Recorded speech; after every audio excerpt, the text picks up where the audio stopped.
experto en transformación de conflictos sociales. Además, él es docente de la Universidad Antonio Ruiz de Montoya, el señor César Bedoya, a quien le damos la bienvenida y le agradecemos por estar aquí en el estudio. Muy buenos días. ¿Qué tal? A ver, conflicto social, tía María. Ya tenemos en el diccionario peruano que el conflicto social se llama tía María.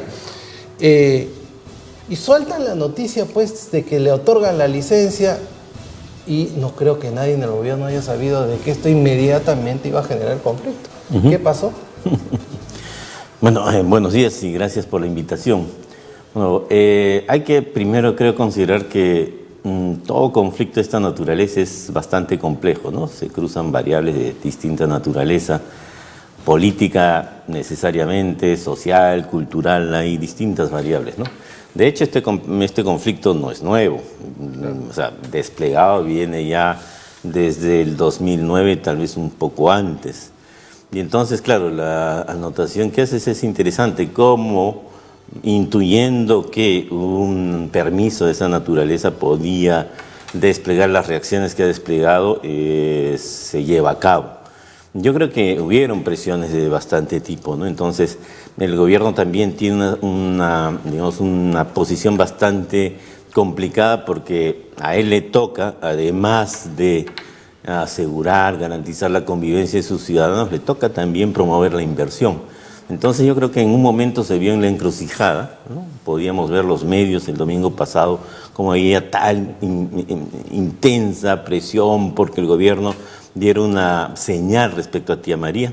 Bueno, la dio, y ahora vemos que como todos los actores se han desplegado, finalmente, no sé si en contra es la mejor palabra, pero sí con una posición bastante singular respecto a esta decisión de otorgarle la licencia de construcción. O sea, por un lado, los propios representantes, digamos, de los sectores empresariales promueven la idea de que el ministro deba salir. De hecho, ya hay una moción de interpelación al ministro. De otro lado, en el Valle del Tambo, en la zona misma, distintos actores ya tienen una posición definida.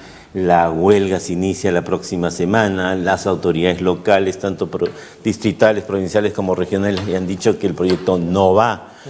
Entonces sí, es interesante tratar de intuir qué lleva al gobierno a tomar esa decisión de ese modo. Que lo quiebra políticamente también con sus aliados. Definitivamente. A portas de un discurso de 28 de julio, en medio de una reforma política, es un disparo a los pies. Claro, yo creo que tal vez hubo una lectura confiada respecto a que ciertos sectores podían alinearse muy rápidamente con esa decisión, sobre todo los sectores interesados porque la inversión o este proyecto vaya en particular. Pero vemos que no ha sido así, no ha sido así. Aquellos sectores que estaban presionando al gobierno para que se tomara la decisión respecto al proyecto, los vemos que ahora están como replegándose detrás de la moción esta de interpelación al ministro, replegándose respecto justamente a la manera como se tomó la decisión y en las condiciones.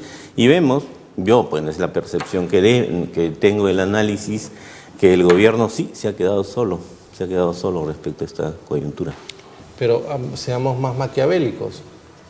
¿Y si es una estrategia del gobierno? O sea, que salga inocentemente el primer ministro a decir el diálogo es el camino de la democracia.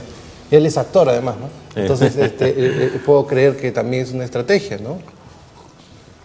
De hecho, el diálogo es el camino.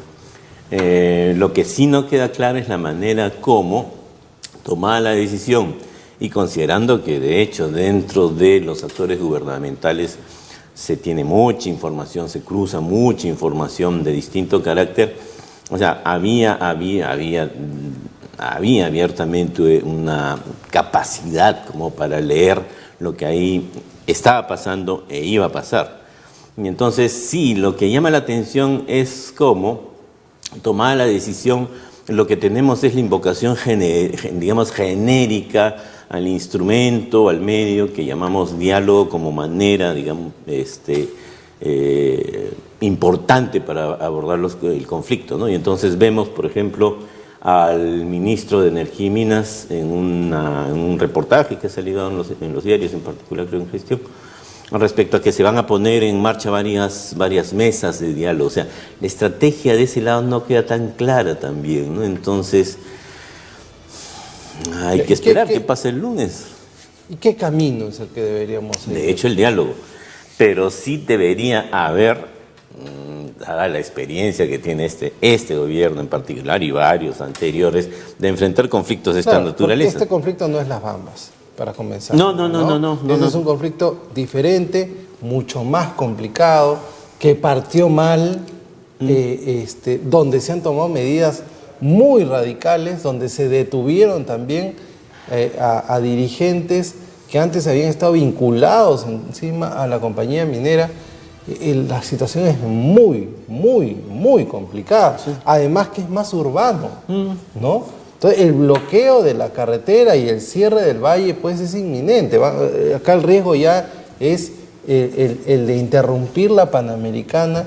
No es como el de las Bambas, que era, bueno, pues es allá en Chalhuahuachos, está a 4.000 metros, no había tanta población. Estamos hablando de Islay, una provincia muy importante para la región de Arequipa. Definitivamente, y hay que considerar que es Arequipa, y Arequipa tiene, digamos, una densidad histórica respecto a lo que son movimientos regionalistas, movimientos, digamos, que resaltan la identidad arequipeña, y como dices, este es un conflicto distinto al de las Bambas. Hay una serie de variables.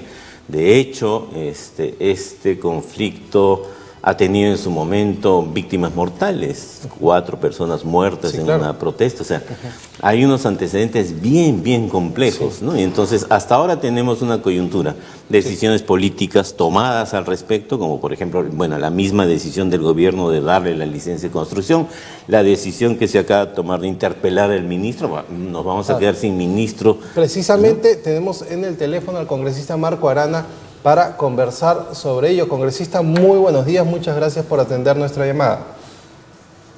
Muy buenos días a Sin Noticias.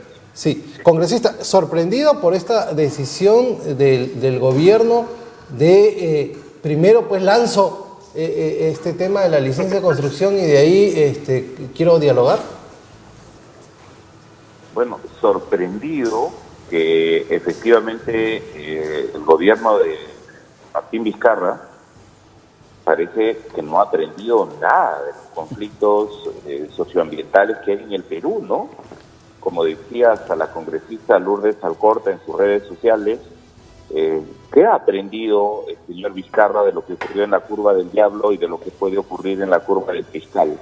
Hasta la congresista Alcorta le ha llamado la atención sobre un tema tan delicado y tan grave, ¿no? Porque, por ejemplo, si se entrega la licencia de construcción y se envían cientos de policías al valle y se ocupa policialmente el valle, ¿qué condiciones hay para el diálogo? O sea, te pego, te golpeo, le doy permiso a quien te golpea, a quien además tiene un historial negro en toda la región sur, como es Sauder, ¿no?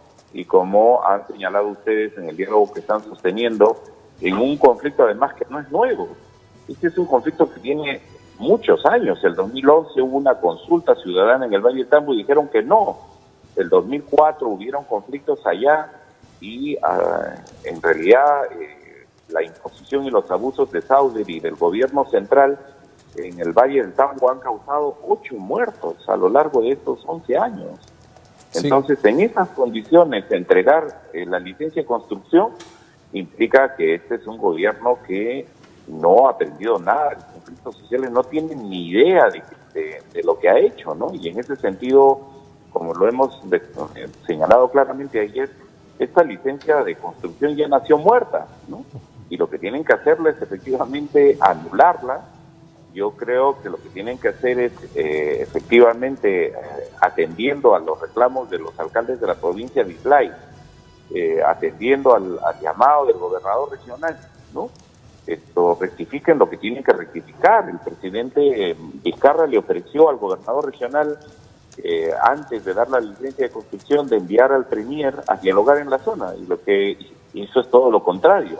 Dio la licencia de construcción y mandó más de 400 policías. ¿En qué condiciones se va a dialogar allí? No hay condiciones, ¿no? Correcto. Hay que crear esas condiciones porque todo conflicto tiene que resolucionarse en el marco del diálogo respetuoso, ¿no? Congresista. No del diálogo artero, ladino, astuto, Sí, como, claro. como que otros gobiernos han procurado hacer y que han conducido a más violencia.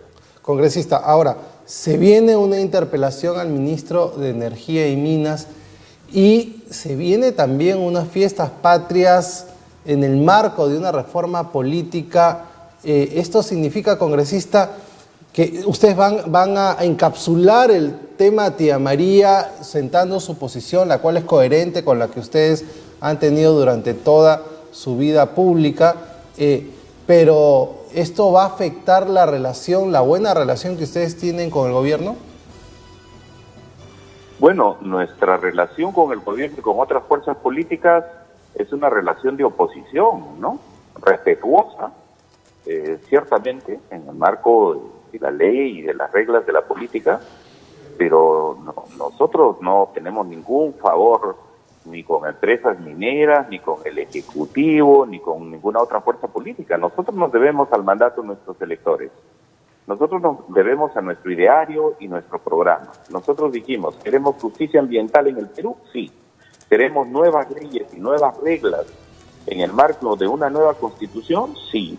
¿Queremos nosotros que haya respeto de los derechos sociales de los trabajadores, de los maestros, de los médicos, las enfermeras, que vayamos hacia un Estado y hacia políticas de Estado descentralizadas? Sí. ¿Queremos una lucha frontal contra la corrupción? Sí, ese es nuestro marco. Y en ese marco nos relacionamos con otras fuerzas políticas y nos relacionamos con el gobierno. Así que nosotros hemos planteado, evidentemente, que, por ejemplo, ya que el lunes estamos constituyéndonos al Valle de Tambo, le hemos enviado cartas de 2 días al ministro de Energía y Minas y, por cierto, extendido la invitación al ministro de Agricultura, al ministro del Ambiente, ¿no?, a la Autoridad Nacional del Agua, ¿no?, para constituirnos en la zona. Correcto. Y busquemos un diálogo respetuoso de los agricultores. Correcto. Y de las autoridades regionales y de la provincia de Islay, ¿no? Y eso implica, por ejemplo, que se creen esas condiciones de diálogo, para lo cual, como lo hemos señalado públicamente, lo deseable sería que declaren la nulidad de la resolución, o que de otra parte, del lado de Sauder, renuncien a la resolución y comiencen a resolver los problemas que han generado en su condición de Islay, en sus operaciones de Toquepala y Cuajone, en Candarave. Me acaban de comunicar, por ejemplo, que ayer ha habido una reunión frustrada en el gobierno regional de Tacna, porque los alcaldes de la provincia de Jorge Basadre y los de Candarave han acudido a Tacna, a la capital, para decir, miren, nos han dejado sin agua, han contaminado nuestras aguas, y habían solicitado la presencia de altas autoridades de gobierno y nadie fue, ¿no? Correcto, congresista. Lo esperamos también aquí en nuestros estudios para poder extendernos, y efectivamente, primero es el agua, primero es la comunidad, primero es la parte de nuestros compatriotas, pero también es importante el desarrollo económico de nuestro país. Hay que compatibilizar ambas cosas, ¿no? Muy buenos días. De poner el capital a la vida, a la salud, a los derechos de la gente. Muchísimas gracias y muy buenos días. Y ahora nos enlazamos en vivo con